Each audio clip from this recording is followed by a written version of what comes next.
Hello people, this is Julia again, and today I want to talk about the very new topic, which is the D2C industry.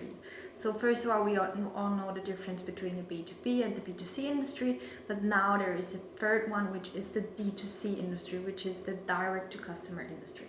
So basically what that means is that instead of having a distributor in the middle, you just cut off the middleman and you're just a manufacturer and you do all the logistic and distribution process and directly sell to the end customer. So why is there a big trend towards this kind of industry? It is because of the transformation towards having marketplaces like ones we already know, like Amazon, and also Zalando is really focusing on being a marketplace for small sellers or manufacturers. Then there is social commerce, like we've heard in the last video. So big companies such as Facebook, Instagram, Google, YouTube, and also now Twitter and Pinterest, they all focus on building stores on the platform itself. So if we take the example of you're producing wood tables, so before you would have need to be able to get the attention of people, which nowadays, let's be honest, is pretty hard because everyone is online, there's a lot of competition, and you really need to do good work in order to be able to sell with having your own shop and a brand that's new. So what you can do now is that you can just sell your products on marketplaces or social commerce marketplaces, and you can immediately sell. So you don't need a distributor, you don't have to give away margin, but like always, there are also disadvantages, such as you definitely have more stress because you need to do all the logistics, and you have to make sure that you have the capacities and the resources. So let's say you are a reseller. You do have the stress with all the logistics, but you don't have the stress of producing a product.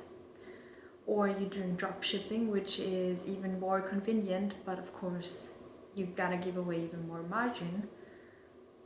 Then you don't have to take care of distribution, you don't have to take care of the production costs, you can have a huge variety of products, but you're very dependent on your supplier, which is also very hard to find.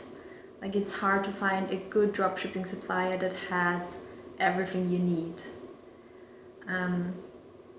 So there is this one industry of being resell and selling products, but then you need to be aware of you're not the only company that sells this specific kind of product. So if you go on a marketplace where other companies sell the same products that you do, it will always be a price competition. So, and you need to give away even more margin through selling on that marketplace. But if you are able to have your own shop and build a brand and have good customer service, then you can really differentiate yourself from other sellers. So, but if you're a manufacturer and you don't know anything about marketing, which is nowadays a pretty hard topic if you really want to stand out and get the attention, it is very intense, I would say. So if you're a manufacturer of producing wooden tables, for example, you can just sell them through a social commerce platform or other marketplaces, and it will be a lot quicker. You can immediately sell, basically, because there's a lot of traffic there already, and if your product is really good, has good quality, then it will sell, that's for sure. But then you gotta make sure that you have all the resources and capacities in order to be able to produce the amount that you're actually selling there. So both strategies have advantages and disadvantages. I think the industry is moving more towards a manufacturer-oriented marketplace because there's a big focus on marketplaces, and then you gotta differentiate with your products, but otherwise it will be just price competition. To sum it all up, the D2C industry means direct to customer industry. You cut off the middleman, the distributor. You have more margin, but you also gotta take care of the production and distribution process. I hope you learned something today, and I will see you next time.